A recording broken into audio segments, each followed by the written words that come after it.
All right, guys. So one of the big hot topics of discussion in the nerd world has been whether or not James Gunn and Peter Safran will be yeeted out of their positions if Paramount buys Warner Brothers Discovery. We have an article from Bloomberg basically stating that that's probably not going to happen. Paramount Skydance Corp plans to keep much of Warner Brothers Discovery Inc. intact if it merges with the rival film and TV studio, a decision that may help address worries about job losses and production cuts.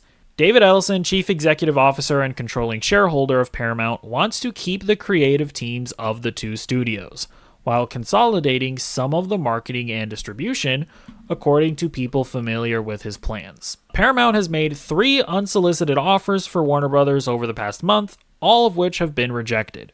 Warner Brothers announced last week it would begin a formal sale process based on what management described as interest from multiple parties.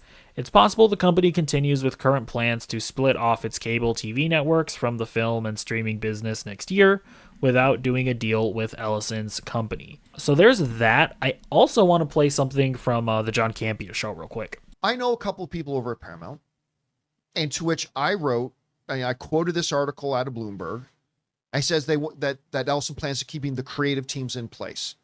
And I specifically and directly asked, does that include DeLuca and Navdi, and does that include James Gunn and Peter Safran? To which they gave me a simple response. Yes. Yes. I honestly think that this makes a lot of sense. The reality is that James Gunn and Peter Safran are just way too early in what they're building to make a judgment about whether or not you should or shouldn't keep them. Well, I mean, you should keep them and you should let it play out a bit.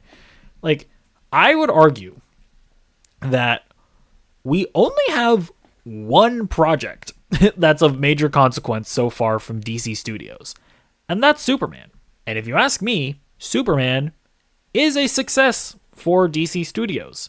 I think that when you take into consideration the current state of the comic book movie genre, I think when you take into consideration the state that the DCEU was in in its last few movies, I think when you take into consideration the fact that Superman, not that big of a character in 2025 before this movie, like growing up, like my sister always thought Superman was boring. I feel like a lot of the general audience think that the character is boring. I think when you take into account all of that, I think that a $600 and whatever $million, I think it made $615 million. I think you take that as a win.